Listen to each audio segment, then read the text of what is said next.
खुदाई होते समय उन्होंने वहां आदि पुरुष भगवान विष्णु को, जो हरि, कृष्ण और प्रजापति नाम से भी प्रसिद्ध है, महर्षि कपिल के रूप में शयन करते देखा।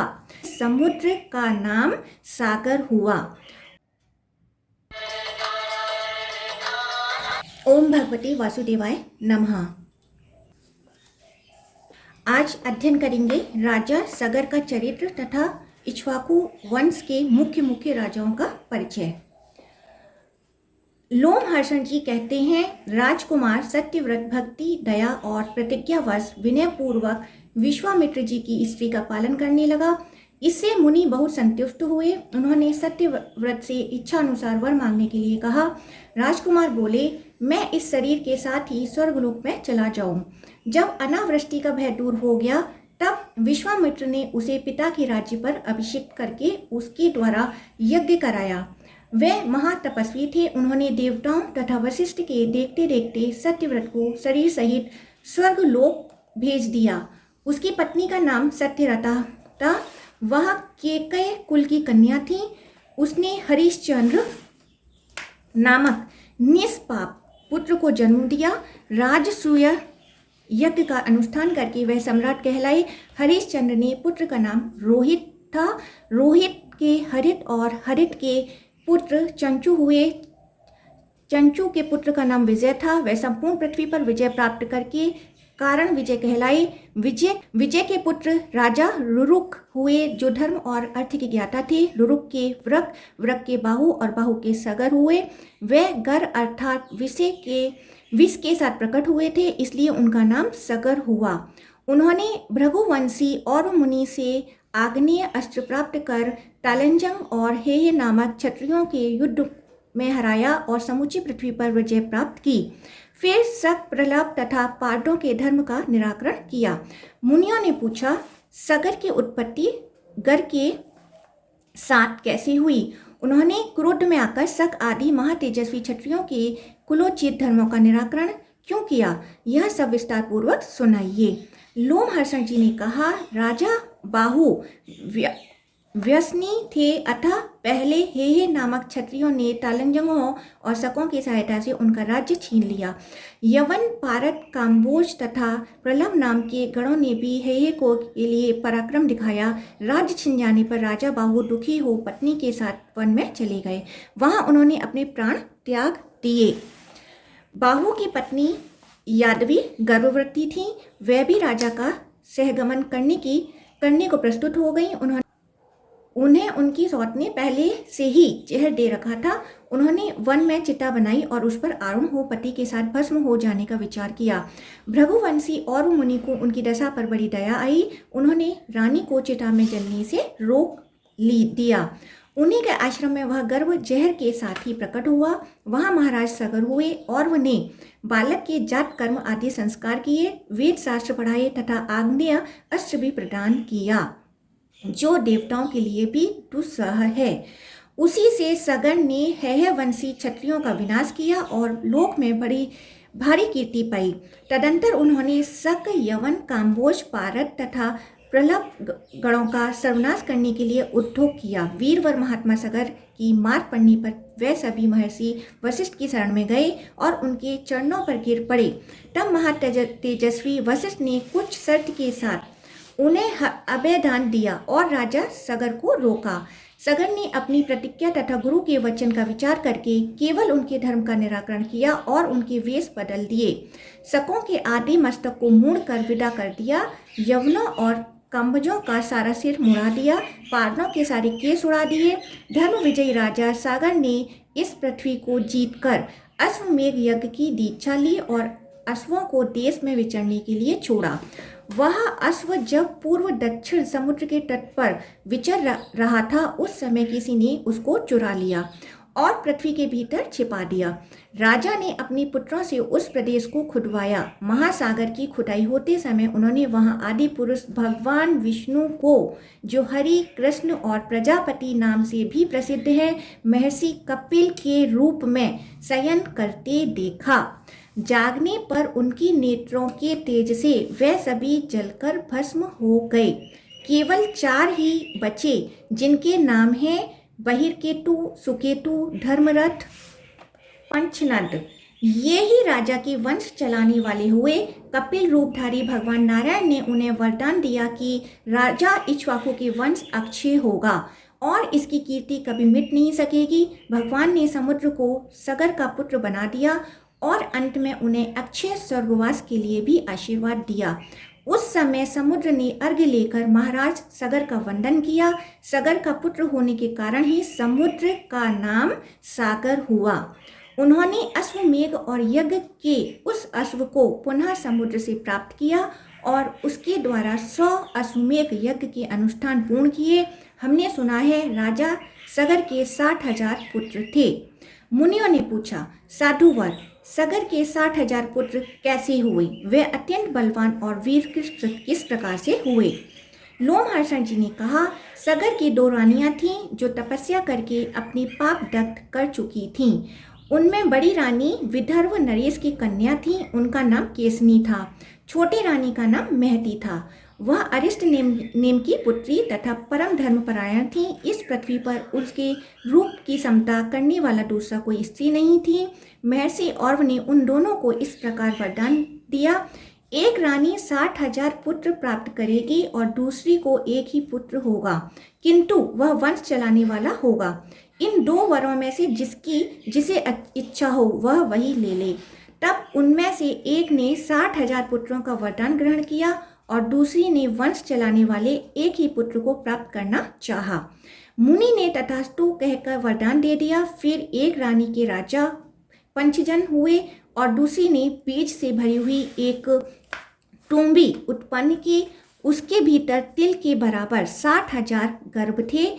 वे समयानुसार सुखपूर्वक बढ़ने लगे। राजा ने उन सब गर्भों को घी से भरे हुए घड़ों में रखवा दिया और उनका पोषण करने के लिए प्रत्येक पीछे एक ढाई नियुक्त की। तत्पश्चात क्रमशः 10 महीनों में सगर की प्रसन्नता बढ़ाने वाले वे सभी कुमार उठ खड़े हुए। पंचजन ही राजा बनाए गए। पंचजन के पुत्र अंशुमान हुए और बड़े पराक्रमी थे। उनके पुत्र दिलीप हुए और खटवांग के नाम से भी प्रसिद्ध हैं, जिन्होंने स्वर्ग से यहाँ आकर दे घड़ी के ही जीवन में अपनी बुद्धि तथा सत्य के प्रभाव से परमार्थ साधन के द्वारा तीनों लोक जीत लिए।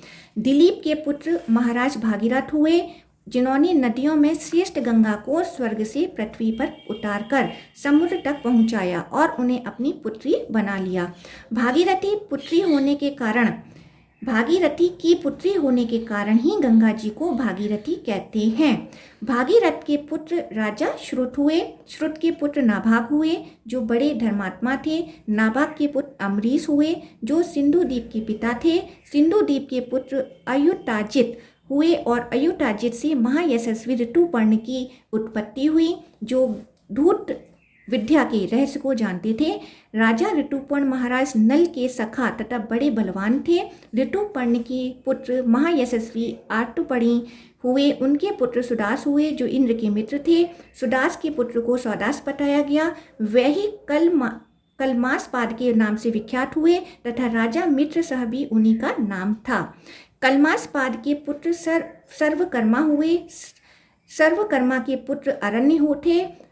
अनरण्य के 2 पुत्र हुए, अनमित्र और रघु। अनमित्र के पुत्र राजा डूह थे। उनके पुत्र का नाम दिलीप हुआ, जो भगवान श्री रामचंद्र जी के प्रपिता महा थे।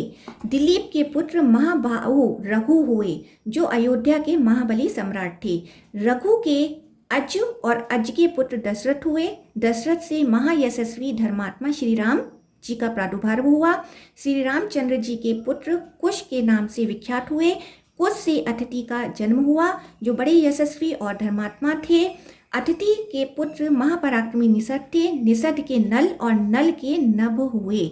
नभ के पुंडरीक और पुंडरीक के क्षेमधनवा हुए। क्षेमधनवा के पुत्र महाप्रतापी देवानीक थे।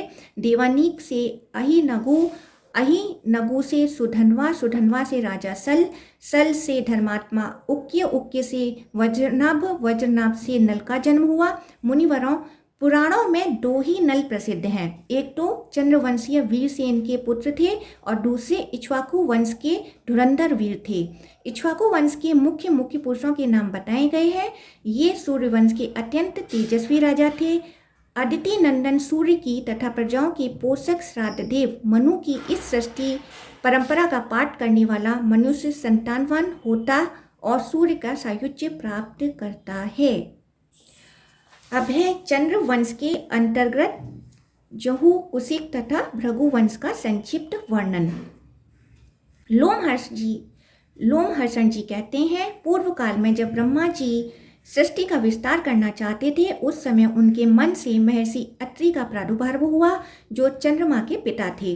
सुनने में आया है कि अत्रि ने 3000 दिव्य वर्षों तक अनुत्तर नाम की तपस्या की थी। उसमें उनका वीर उर्वगामी हो गया था, वहीं चंद्रमा के रूप में प्रकट हुआ। महर्षि का वह तेज उर्वगामी होने पर उनके नेत्रों से जल के रूप में गिरा और 10 दिशाओं को प्रकाशित करने लगा।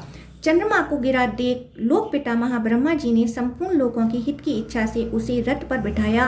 अत्रि के पुत्र महात्मा सोम के गिरने पर ब्रह्मा जी के पुत्र तथा अन्य महर्षि उनकी स्तुति करने लगे। स्तुति करने पर उन्होंने अपना तेज समस्त लोगों की पुष्टि के लिए सब ओर फैला दिया। चंद्रमा ने उस श्रेष्ठ रथ पर बैठकर समुद्र पर्यंत समूचे पृथ्वी की 21 बार परिक्रमा की। उस समय उनके जो तेज छूकर पृथ्वी पर गिरा, उससे सब प्रकार के अन्न आदि उत्पन्न हुए, जिनसे यह जगत जीवन धारण करता है। इस प्रकार महर्षियों के स्तवन से तेज को पाकर महाभाग चंद्रमा ने बहुत वर्षों तक तपस्या की। उससे संतुष्ट होकर ब्रह्मावेताओं में श्रेष्ठ ब्रह्मा जी ने उन्हें बीज, औषधि, जल तथा ब्राह्मणों का राजा बना दिया। मृदुल स्वभाव वाले व सबसे श्रेष्ठ सोम ने वह विशाल राज्य पाकर राजसूय यज्ञ का अनुष्ठान किया, जिसमें लाखों की दक्षिणा बांटी गई। उस यज्ञ में शनि, कुहू, घुति, पुष्टि, प्रभा, वसु, कीर्ति, धृति तथा लक्ष्मी इन 9 देवियों ने चंद्रमा का सेवन किया। यज्ञ के अंत में अवभृत स्नान के पश्चात संपूर्ण देवताओं तथा ऋषियों ने उनका पूजन किया। राजा धीराज सोम 10 दिशाओं को प्रकाशित करने लगे। महर्षियों द्वारा सत्कृत वह दुर्लभ ऐश्वर्य पाकर चंद्रमा की बुद्धि भ्रांत हो गई। उनमें विनय का भाव दूर हो गया और अनीति आ गई। फिर तो ऐश्वर्य के मद से मोहित होकर उन्होंने बृहस्पति जी की पत्नी तारा का अपहरण कर लिया। देवताओं और देवऋषियों की बारंबार प्रार्थना करने पर भी उन्होंने बृहस्पति जी को तारा नहीं लौटाई। तब ब्रह्मा जी ने स्वयं ही बीच में पड़कर तारा को वापस कराया। उस समय वह गर्भणी थी। यह देख बृहस्पति जी ने कुपित होकर कहा, मेरे क्षेत्र में तुम्हें दूसरे का गर्भ नहीं धारण करना चाहिए। तब उसने तृण के समूह पर उस गर्भ को त्याग दिया। पैदा होते ही उसने अपने तेज से देवताओं को विग्रह को लज्जित कर दिया। उस समय ब्रह्मा जी ने तारा से पूछा, ठीक ठीक बताओ यह किसका पुत्र है? तब वह हाथ जोड़कर बोली, चंद्रमा का है। इतना सुनते ही राजा सोम ने उस बालक को गोद में उठा लिया और उसका मस्तक सुनकर बुध नाम रखा। यह बालक बड़ा बुद्धिमान था।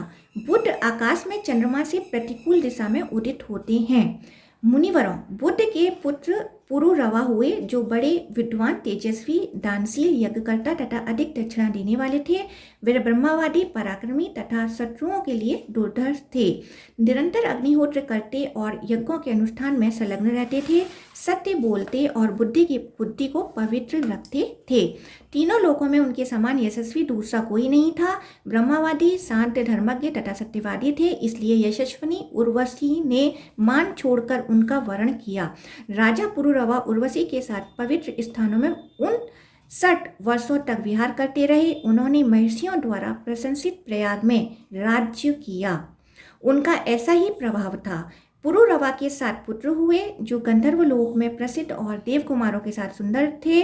उनके नाम इस प्रकार हैं: आयु, अमावसु, विश्वायु, धर्मात्मा, श्रुतायु, दृढ़ायु, वनायु तथा ब्रह्मायु। ये सब उर्वशी के गर्भ से उत्पन्न हुए थे। अमावसु के पुत्र राजा भीम हुए। भीम के पुत्र कांचीजन प्रभ और उनके पुत्र महाबली सुहोत्र हुए। सुहोत्र के पुत्र का नाम जहू था, जो केसनी के गर्भ से उत्पन्न हुए थे। उन्होंने सर्पमेध नामक महान यज्ञ का अनुष्ठान किया। एक बार गंगा उन्हें पति बनाने के लोभ से उनके पास गईं, किंतु उन्होंने अनिच्छा प्रकट कर दी। तब गंगा ने उनकी यज्ञशाला बहा दी। यह देख जहू ने क्रोध में भरकर कहा, गंगे, मैं तेरा जल पीकर तेरे इस प्रयत्न को अभी व्यर्थ किए देता हूँ। तू अपने इस घमंड का फल शीघ्र ही पाले। यूं कहकर उन्होंने गंगा जी को पी लिया। यह देख महर्षियों ने बड़ी अनुनय करके गंगा को जहू की पुत्री के रूप में प्राप्त किया। तब से यह जाह्नवी कहलाने लगी। तत्पश्चात जहू ने युवनाश्व की पुत्री कावेरी के साथ विवाह किया। युवनाश्व के शापवश गंगा अपने आधे स्वरूप से सरिताओं में श्रेष्ठ कावेरी में मिल गईं। जहू ने कावेरी के गर्भ से सुनद नामक धार्मिक पुत्रों को जन्म दिया। सुनद के पुत्र अजक, अजक के बलाकास्व और बलाकास्व के पुत्र कुश हुए। कुश के देवताओं के समान तेजस्वी 4 पुत्र हुए, कुशिक, कुशनाभ, कुशाम्ब और मूर्तिमान।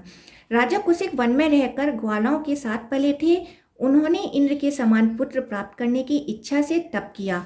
1000 वर्ष पूर्व होने पर इंद्र भयभीत होकर उनके पास आए। उन्होंने स्वयं अपने को ही उनके पुत्र रूप में प्रकट किया। उस समय वे राजा गाधी के नाम से प्रसिद्ध हुए। कुशिक की पत्नी पौरा थी। उसी के गर्भ से गाधी का जन्म हुआ था। गाधी के एक परम सौभाग्यशालिनी कन्या हुई जिनका नाम सत्यवती था। गाधी ने उस कन्या का विवाह शुक्राचार्य के पुत्र ऋचिक के साथ किया। ऋचिक अपनी पत्नी से बहुत प्रसन्न रहते थे। उन्होंने अपने तथा राजा गाधी के पुत्र होने के लिए पृथक पृथक चरु तैयार किए और अपनी पत्नी को बुलाकर कहा, सुबह इस चरु का उपयोग तुम करना और इसका उपभोग अपनी माता से कराना। तुम्हारी माता को जो पुत्र होगा वह तेजस्वी क्षत्रिय होगा। लोक में दूसरे क्षत्रिय उसे जीत नहीं सकेंगे। वह बड़े बड़े क्षत्रियों का संहार करने वाला होगा तथा तुम्हारे लिए जो चरु है वह तुम्हारे पुत्र को धीर, तपस्वी, शांतिपरायण एवं श्रेष्ठ ब्राह्मण बनाएगा। अपनी पत्नी से यूं कहकर भृगुनंदन ऋचिक घने जंगल में चले गए और वहां प्रतिदिन तपस्या में संलग्न रहने लगे। उस समय राजा गाधी अपनी स्त्री के साथ तीर्थ यात्रा के प्रसंग में घूमते हुए ऋचिक मुनि के आश्रम पर अपनी पुत्री से मिलने के लिए आए थे। सत्यवती ने दोनों चरु ऋषि से ले लिए थे। उसने उन्हें हाथ में लेकर अपनी माता को निवेदन किया। उसकी माता ने देववश अपना चरु पुत्री को दे दिया और उसका चरु स्वयं ग्रहण कर लिया। तदंतर सत्यवती ने समस्त क्षत्रियों का विनाश करने वाला गर्भ धारण किया। उसका शरीर अत्यंत उद्दीप्त हो रहा था। देखने में वह बड़ी भयंकर जान पड़ती थी। ऋचिक ने उसे देखकर योग के द्वारा सब कुछ जान लिया और उससे कहा, भद्रे, तुम्हारी माता ने चरु बदलकर तुम्हें ठग लिया। तुम्हारा पुत्र कठोर कर्म करने वाला और अत्यंत दारुण होगा तथा तुम्हारा भाई ब्रह्माभूत तपस्वी होगा, क्योंकि मैंने तपस्या से सर्वरूप ब्रह्मा का भाव उसमें स्थापित किया था। तब सत्यवती ने अपने पति को प्रसन्न करते हुए कहा, मुनि, मेरा पुत्र ऐसा ना हो। आप जैसा महर्षि से ब्रह्मांडम की उत्पत्ति हो यह मैं नहीं चाहती। यह सुनकर मुनि बोले, भद्रे, मेरा पुत्र ऐसा हो यह संकल्प मैंने नहीं किया है, तथापि पिता और माता के कारण पुत्र कठोर कर्म करने वाला हो सकता है। उनके यूं कहने पर सत्यवती बोली, मुने, आप चाहें तो नूतन लोकों की भी सृष्टि कर सकते हैं। फिर योग्य पुत्र उत्पन्न करना कौन बड़ी बात है। आप मुझे शांतिपरायण कोमल स्वभाव वाला पुत्र देने की कृपा करें। यदि चरु का प्रभाव अन्यथा न किया जा सके तो वैसे ही उग्र स्वभाव का पौत्र भले ही हो जाए, पुत्र वैसा कदापि ना हो। तब मुनि ने अपने तपोबल से वैसा ही करने का आश्वासन देते हुए सत्यवती के प्रति प्रसन्नता प्रकट की और कहा, सुंदरी, पुत्र अथवा पौत्र में कोई अंतर नहीं मानता। तुमने जो कहा है वैसा ही होगा। तत्पश्चात सत्यवती ने भृगुवंशी जमदग्नि को जन्म दिया और तपस्या परायण, जितेंद्रिय तथा सर्वत्र संभाव रखने वाले थे। सत्यवती भी सत्य धर्म में तत्पर रहने वाली पुण्यात्मा स्त्री थी। वही कौशिकी नाम से प्रसिद्ध महानदी हुई। इक्ष्वाकु वंश में रेणु नाम के एक राजा थे जिनकी कन्या का नाम रेणुका था। रेणुका को कोमली भी कहते हैं। तप और विद्या से संपन्न जमदग्नि रेणुका के गर्भ से अत्यंत भयंकर परशुराम जी को प्रकट किया, जो समस्त विद्याओं में पारंगत, धनुर्वेद में प्रवीण, क्षत्रिय कुल का संहार करने वाले तथा प्रज्वलित अग्नि के समान तेजस्वी थे। ऋचिक के सत्यवती से प्रथम तो ब्रह्मावेताओं में श्रेष्ठ जमदग्नि हुए, मध्यम पुत्र सनुसेप और कनिष्ठ पुत्र सुनापुच्छ थे। कुशी नंदन गादी ने विश्वामित्र को पुत्र रूप में प्राप्त किया, जो तपस्वी, विद्वान और शांत थे। वह ब्रह्म ऋषि की समानता पाकर वास्तव में ब्रह्म ऋषि हो गए। धर्मात्मा विश्वामित्र का दूसरा नाम विश्वरथ था।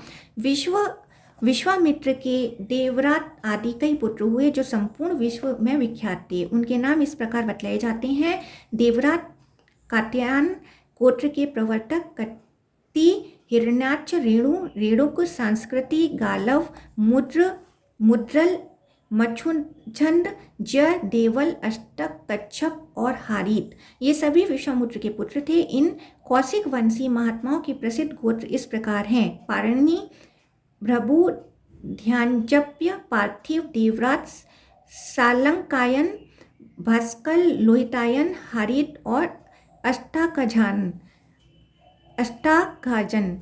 इस वंश में ब्राह्मण और क्षत्रिय का संबंध विख्यात है। विश्वामित्र के पुत्रों में सनुसेप सबसे बड़ा माना गया है। यद्यपि उसका जन्म भृगुकुल में हुआ था, तथापि वह कौशिक गोत्र वाला हो गया। हरितश्वस के यज्ञ में वह पशु बनाकर लाया गया था, किंतु देवताओं ने उसे विश्वामित्र को समर्पित कर दिया। देवताओं द्वारा प्रदत्त होने के कारण वह देवरात नाम से विख्यात हुआ। देवरात आदि विश्वामित्र के अनेक पुत्र थे। विश्वामित्र की पत्नी दृष्टदती ने गर्भ से अष्टक का जन्म हुआ था। अष्टक का पुत्र लोही बताया गया। इस प्रकार मैंने जह कुल का वर्णन किया। इसके बाद महात्मा आयु के वंश का वर्णन करूंगा।